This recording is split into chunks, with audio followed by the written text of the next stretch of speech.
So I got something super cool for you today. Something that I think is going to help a ton of our listeners who are out there, trying to make their mark in this crazy job market. I have Adrian here with me today on Moss Recruit Central, and we're diving into how to really stand out in job interviews.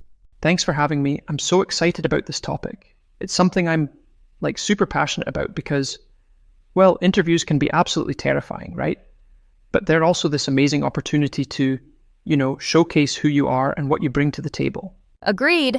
And I've seen so many people with incredible skills just totally bomb interviews because they weren't prepared in the right way. So what are we covering today?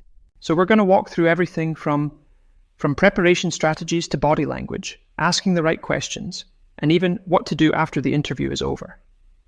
The whole journey. By the end of this episode, our listeners are going to have a toolkit to make themselves unforgettable candidates. I love that. And you've helped so many people land their dream jobs, so I'm really curious to hear your insights on this. Thanks. I really can't wait to share all the little tricks and techniques that actually work in real interviews. Not just the theory stuff, but what actually helps people get those job offers. So, Adrian, I'm really curious. Why is interview preparation such a big deal? What happens when someone doesn't prepare properly? Well, that's the thing. When you don't prepare, it really, really shows. Hiring managers can spot it immediately. It's like you walk in and they can sense that you haven't done your homework. The most common mistake I see is people thinking they can just wing it because they have the skills, right? But that's not enough anymore. What are some of the other mistakes you've seen people make when they haven't prepared enough? First off, people often come in with this, generic understanding of the company. They've maybe glanced at the homepage of the website, and that's it. But they haven't really dug into the company culture, recent news, or the specific challenges of the role. You know what I mean? Yes. So they're missing context for the conversation, basically? Yes, exactly. And then there's the people who can't articulate how their experience connects to what the company needs. They just list their resume points without making those crucial connections. It's like serving someone ingredients instead of a meal, if that makes sense. Oh yeah, I like that analogy. What about when it comes to answering those tough interview questions? I imagine preparation helps there too? Definitely. One of the biggest mistakes is being caught completely off guard by standard questions, like tell me about a time you failed, or what's your greatest weakness? These are interview classics, and yet people still freeze up because they haven't thought about their answers in advance. I'm definitely guilty of that in the past. What about over-preparing? Is that a thing? It is. Some candidates memorize their responses word for word and end up sounding like robots. The goal isn't to sound rehearsed, it's to be prepared enough that you can be your authentic self while still hitting all the right notes. It's about finding that balance, I get it. Adrian, let's dive a bit deeper. What kind of research should someone actually do before an interview? I mean, there's so much information out there, right? So I got something great for you on this topic. Research is the absolute foundation of interview success. The thing is, most people just do the bare minimum, right? They'll glance at the company website for 5 minutes and think they're good to go.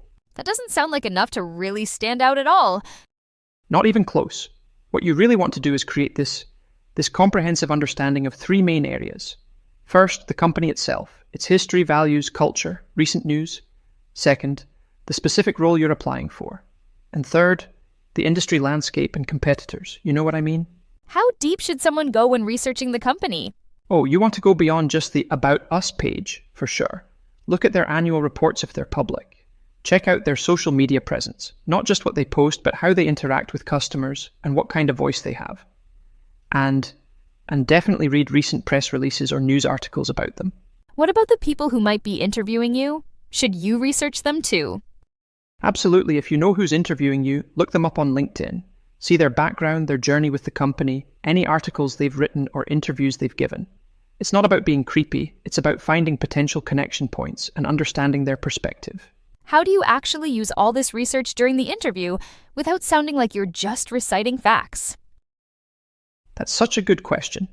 The key is to weave it naturally into your responses.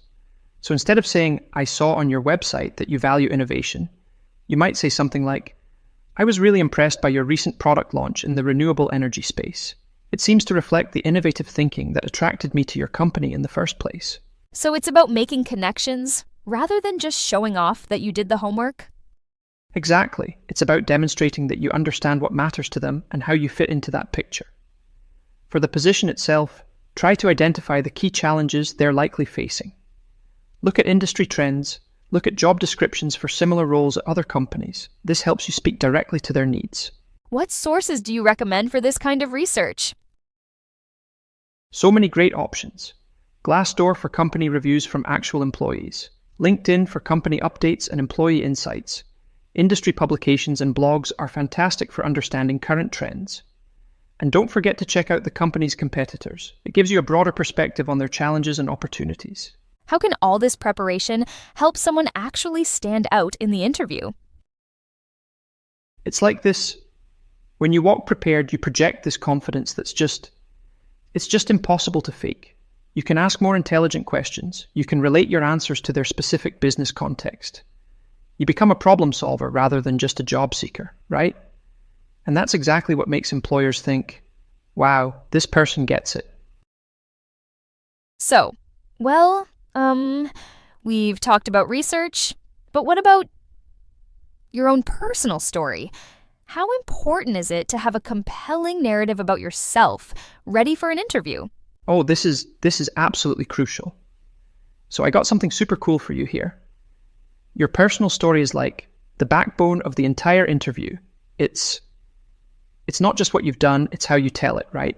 Most candidates, they just recite their resume like a shopping list, and that's a total missed opportunity. What makes a personal story effective in an interview setting? The magic happens when you create this coherent narrative that connects your past experiences directly to the job you're applying for. It's about showing your journey has purpose. You know what I mean? Like, nobody wants to hear random facts about your career. They want to understand the why behind your choices and how those choices have prepared you specifically for their position. How do you actually structure this kind of story? So here's what works really well. Start with a strong foundation of who you are professionally and what drives you. Then highlight 2-3 key experiences that demonstrate relevant skills. But the secret, the thing most people miss, is connecting those experiences with clear cause and effect relationships. So instead of saying, I did X, then Y, then Z, you're saying, I did X, which taught me this important skill, which led me to pursue Y, which prepared me for Z. But how do you make sure it doesn't sound rehearsed or inauthentic? That's where the personalization comes in. You absolutely need to tailor your story for each specific position. Look at the job description, identify the core skills and values they're seeking, and then, well, emphasize the parts of your background that align with those needs. And don't be afraid to include some genuine challenges you faced. How you overcame obstacles tells them so much about your character. Is there a risk of oversharing or getting too personal? Yes, there is. The key is to keep it professional while still being authentic. Like, they don't need to know about your childhood pets, right? But sharing a formative professional experience that shaped your work ethic or approach, that's gold. The balance is focusing on experiences that demonstrate your qualifications while letting your personality shine through the details you choose to emphasize. What about people early in their careers who might not have as many professional experiences to draw from? For early career folks, it's totally fine to include relevant academic projects, volunteer work, or even personal projects. The important thing is showing how these experiences developed transferable skills. Maybe you organized a campus event that honed your project management abilities, or maybe you had a leadership role in a club that developed your team collaboration skills. It's all about making those connections explicit. Do interviewers really care about the story or just the facts of what you've accomplished? Trust me, they absolutely care about the story. Humans are wired for narrative. We remember stories way better than isolated facts. A compelling narrative helps the interviewer actually visualize you in the role. When 5 candidates have similar qualifications on paper, the one who creates an emotional connection through their story is the one they'll remember. And that's who gets the job, you know? Let's talk about those tricky interview questions. You know, the ones that make everyone sweat a little. What are some of the common ones that people should be ready for? So I've got something for you here. The questions that trip up most candidates are actually, pretty predictable. The classics, right? Tell me about yourself. What's your greatest weakness? Why should we hire you? These come up in almost every interview. But, and this is key, it's not just about having answers, it's about having the right kind of answers. You know what I mean? What makes an answer right, though? How do you prepare without sounding like you're reading from a script? The secret is to prepare themes and stories, not exact scripts. Like, for the greatest weakness question, you should definitely know which weakness you're going to discuss, and have a clear example of how you're working to improve it. But the actual delivery, that should be conversational and natural. Can you give us an example of how someone might answer that weakness question effectively? Sure, so instead of saying, my weakness is that I'm a perfectionist, which, let's be honest, is what everyone says, you might say something like, I've noticed that I sometimes get caught up in the details of a project, which can impact my efficiency. I've been working on this by setting clearer priorities and creating better timelines for myself.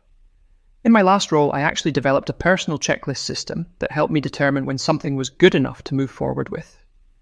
See how that acknowledges a real weakness but shows self-awareness and improvement? That makes a lot of sense. What about those behavioral questions? The tell me about a time when ones? Oh man, those are absolutely critical to prepare for. These questions are looking for specific examples that demonstrate your skills and approach. The best framework to use is the STAR method: situation, task, action, result. So you describe the situation, explain what you needed to accomplish, detail the actions you took, and then, well, share the positive results. How many of these stories should someone have ready? I'd say prepare about 5 to 7 strong examples that are flexible enough to adapt to different questions.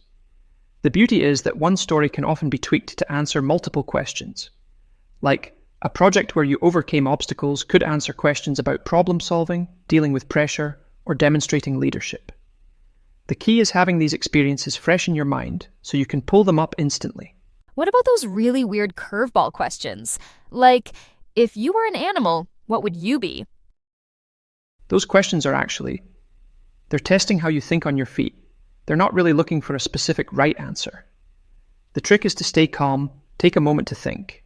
It's totally fine to say, that's an interesting question, and then give an answer that somehow relates back to the job or your professional strengths. Like, I'd probably be a beaver.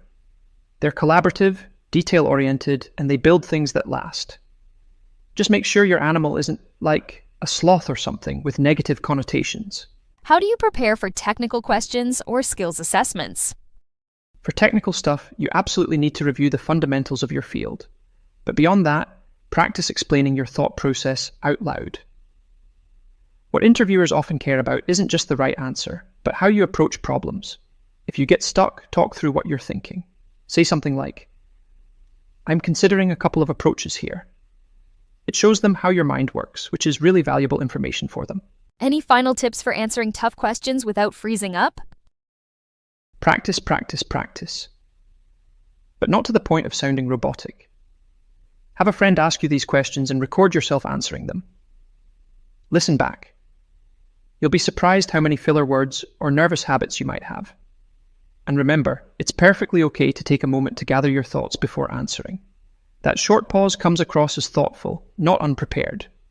The goal isn't perfection, it's authentic confidence in sharing what you bring to the table. So we've talked a lot about what to say in interviews, but what about how you present yourself physically? I mean, does body language really make that much of a difference? Yes. It makes a huge difference. I can't stress this enough. The research shows that something like 55% of our communication is nonverbal. So you could be saying all the right things, but if your body's telling a different story, that's what the interviewer is going to remember. First impressions happen in seconds, right? And they're based almost entirely on how you carry yourself. That's pretty intimidating. What are some of the biggest body language mistakes people make in interviews? The biggest one I see constantly is, poor posture. People tend to slouch when they're nervous, which immediately signals lack of confidence. Then there's the fidgeting, playing with hair, tapping feet, jingling coins in pockets. These little movements scream, I'm anxious. And don't even get me started on weak handshakes. A limp handshake can tank your chances before you've even sat down. So, what should people do instead? How do you project confidence through your body? First things first, it starts before you even enter the room. I tell my clients to adopt what social psychologists call a power pose for 2 minutes before the interview. Stand tall, hands on hips, like a superhero. Sounds silly, but it actually changes your body chemistry, reducing stress hormones and boosting confidence.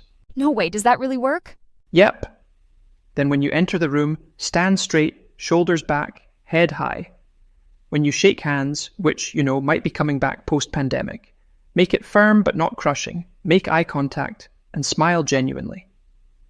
When seated, lean slightly forward to show engagement. It says, "I'm interested in what you're saying." What about eye contact? I've heard different things about how much is appropriate. Eye contact it's tricky because cultural norms vary, but in most Western business contexts, making regular eye contact is crucial. The key word is regular, not constant, because that gets creepy. Look at the interviewer when they're speaking and when you're making important points. If there's a panel, make sure to distribute your attention to everyone, not just the person who asked the question. What about when you're feeling really nervous? How do you stop your body from showing it? That's where controlled breathing comes in handy. If you feel yourself getting tense, take a deep breath through your nose, hold it for a second, and exhale slowly. Do this discreetly, of course. Another trick is to keep your hands visible, resting them on the table or gently in your lap. Hidden hands make people subconsciously uncomfortable, like you're hiding something. Are there any body language tips specifically for virtual interviews? That's still common these days. For virtual interviews, all the same principles apply, but with some extras. Make sure your camera is at eye level so you're not looking down. Nobody wants to see up your nose. You know what I mean? Sit a bit further back so your hand gestures are visible. And remember that on video, small movements look bigger. So tone down any hand talking if you're naturally expressive like me. Any final body language advice for our listeners? Practice in front of a mirror or record yourself during mock interviews. You'd be shocked at what you might notice. And remember, confidence is contagious. If your body believes you're confident, your mind will follow. And so will your interviewer's impression of you. It's like your body is telling a story about who you are. Make sure it's telling the right one. Great. So we've covered research, answers, body language, but I'm really curious about something. Should candidates, ask questions during the interview too? Or is that, too forward? For sure, asking questions isn't just recommended, it's absolutely essential. In fact, I'd go as far as saying that not asking questions is one of the biggest missed opportunities in interviews. Like, when an interviewer says, "Do you have any questions for us?" and you say no, you've basically just thrown away a golden chance to stand out and show genuine interest. That makes so much sense when you put it that way. What kinds of questions should people be asking? So the key is to ask questions that demonstrate 3 things: your interest in the role, your understanding of the company, and your critical thinking skills. For example, instead of asking something basic like, "What would my day-to-day look like?" which is fine but kind of generic, you could say something like, "I noticed your company recently launched Product X. How might this role contribute to the success of that initiative?" See how that shows you've done your homework? That's really smart. Are there other examples you could share? One that almost always impresses interviewers is something like, "What are the biggest challenges the team is currently facing, and how would the person in this position help address them?" This question shows you're thinking about how you can add value right away. Or you could ask, "What does success look like in this position after 6 months or 1 year?" This shows you're goal-oriented and thinking long-term, Do you think it's appropriate to ask about the company culture? Absolutely. But again, make it specific. So instead of just asking, "What's the culture like?" which is a bit vague, try something like, "I value collaborative environments where teams regularly share knowledge. Can you tell me how collaboration typically happens within this team?" This shows what you value while getting valuable information about whether you'd actually fit in there. What about questions related to the interviewer personally? Is that crossing a line? Not at all. In fact, people love talking about themselves, right? Asking something like, "What do you enjoy most about working here?" Or, "What's been your career path within the company?" can create a more personal connection. It also gives you insight from someone who's actually living the experience. Just make sure your tone is genuinely curious rather than interrogative. Are there any questions candidates should definitely avoid? Oh yeah, for sure. Avoid anything that could easily be found on their website or with a quick Google search. Like, what does your company do? That's embarrassing, honestly. And while it's fine to ask about next steps in the process, I'd recommend waiting until the end of the interview to ask about salary, benefits, or time off. Those are important, obviously, but you want to focus first on establishing your value and fit for the role. What if you really can't think of any good questions? Should you make something up? That's actually a really good point. The truth is, if the interviewer has been super thorough, you might genuinely have fewer questions. In that case, you can say something like, "You've been so comprehensive today that many of my questions have already been answered, which I appreciate. But I am curious about," and then ask something that shows you were actively listening during the interview. I love that approach. Any final advice on this topic? Yes. Prepare more questions than you think you'll need, like at least 5 solid ones. Some might get answered during the interview, and you want backups. And remember, these questions aren't just for the interviewer's benefit, they're for you too. This is your chance to figure out if this job is actually right for you. The interview goes both ways, and asking thoughtful questions is how you interview them while they're interviewing you. So, what about after the interview is over? I mean, is it best to just wait by the phone, or should you be doing something proactive? Oh, following up after an interview it's absolutely critical. And I'm so glad you brought this up because it's honestly one of those things that can really set candidates apart. So many people they walk out of the interview and they think their job is done, right? But the follow-up is actually part of the interview process too. What's the best way to follow up without seeming desperate or annoying? So the golden rule here is to send a thank you email within 24 hours of your interview, like no later than the next business day. It doesn't need to be, super long or elaborate. Just a few paragraphs expressing gratitude for their time, reiterating your interest in the position, and maybe referencing something specific from your conversation to show you were engaged. Does it really make that much of a difference? I mean, do hiring managers actually care about thank you notes? They absolutely do. I've spoken with countless hiring managers who've told me that candidates who don't send thank you notes often get eliminated from consideration. It's seen as a basic professional courtesy. But beyond that, it's another opportunity to reinforce why you're a great fit. Think about it this way. If you're down to 2 equally qualified candidates and one sent a thoughtful follow-up and the other didn't, who do you think has the edge? That makes a lot of sense. Should you email everyone you met with during the interview? Ideally, yes. If you interviewed with multiple people, it's best to send individual emails to each person and make each one slightly different so they don't look like you just copied and pasted the same message. If you don't have everyone's email addresses, you can send one to your main contact and ask them to pass along your thanks to the others. What about after you send that initial thank you email? How long should you wait before checking in again? Great question. The general rule is to wait about a week after they told you they'd get back to you. So if they said, "We'll make a decision by next Friday," wait until the following Monday or Tuesday to follow up. Your message should be brief, polite, and express continued interest. Something like, "I'm still very excited about this opportunity and was wondering if you could provide any update on the timeline for a decision." Is there such a thing as following up too much? Look, persistence shows interest, but there's definitely a fine line between being appropriately persistent and becoming a nuisance. As a general rule, I'd say don't follow up more than once a week, and after about 3 follow-ups with no response, it's probably best to move on. The tone is super important too. Always keep it professional and positive. Never desperate or frustrated, What about using other channels, like LinkedIn or phone calls? Email should be your primary channel for follow-up communication. It's professional and non-intrusive. LinkedIn can be appropriate if that's how you've been communicating previously. Phone calls? I generally avoid, unless they specifically mentioned that's the best way to reach them. Phone calls can feel like you're putting them on the spot, and that can create like a negative impression. Any other creative follow-up strategies that have worked for your clients? One approach that's worked really well is what I call the value-add follow-up. This is where you share an article, research, or idea relevant to something discussed in the interview. It could be like, After our conversation about your expansion plans, I came across this interesting article that I thought might be valuable to you.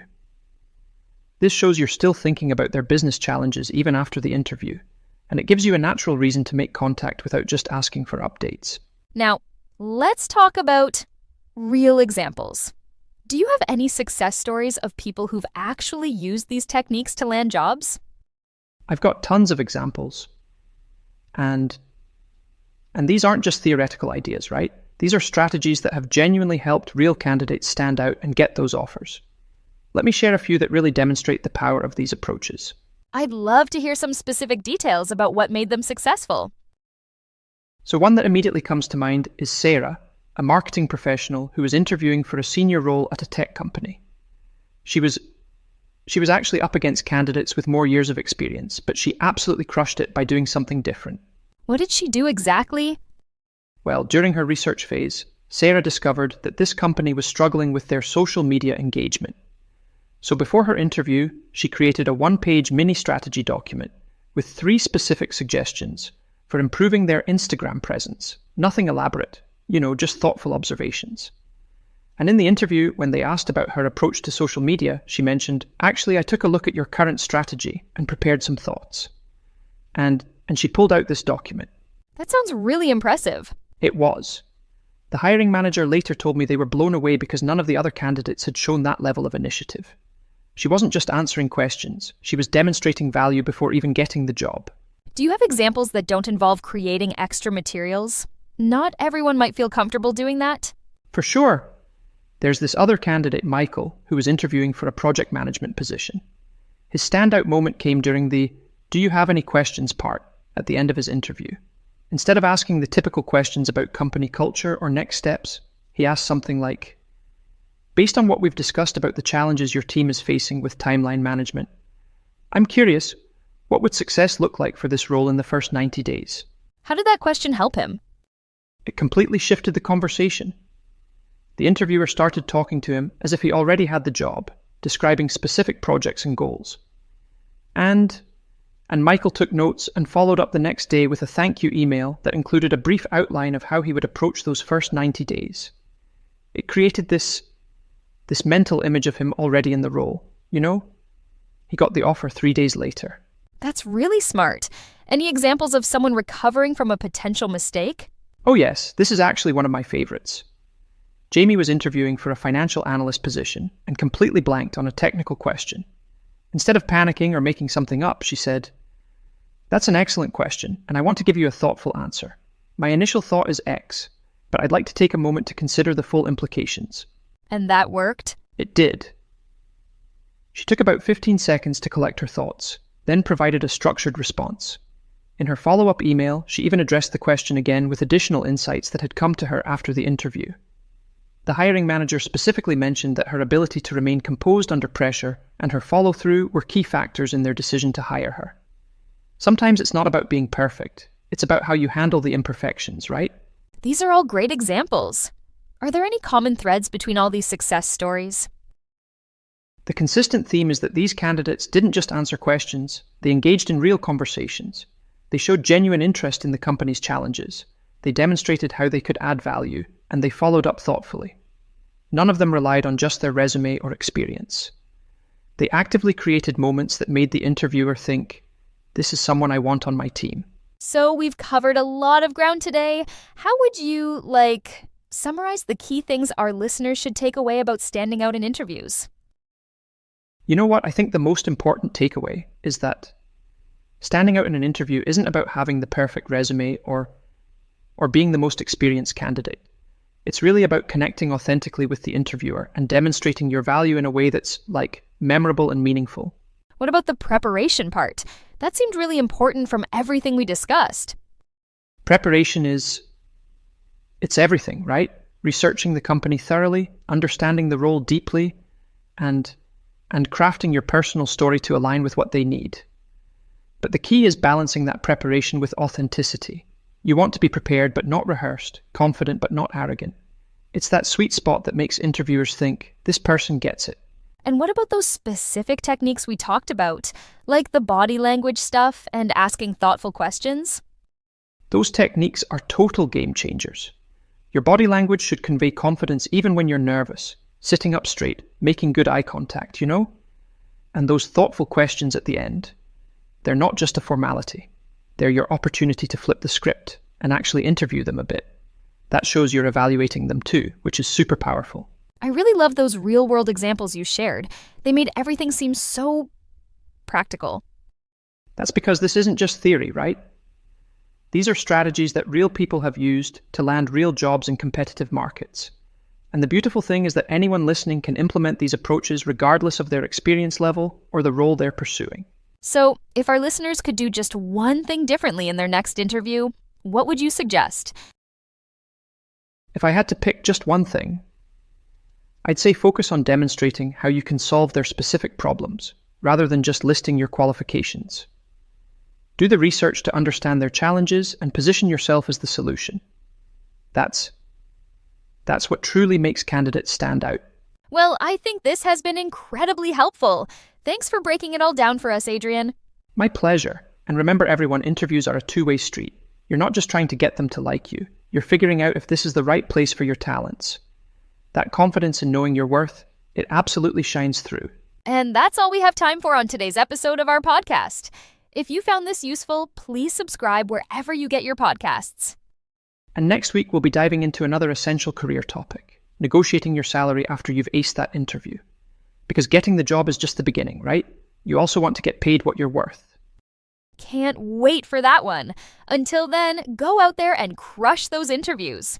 Thanks for listening, everyone, and don't forget to subscribe to Moss Recruit Central.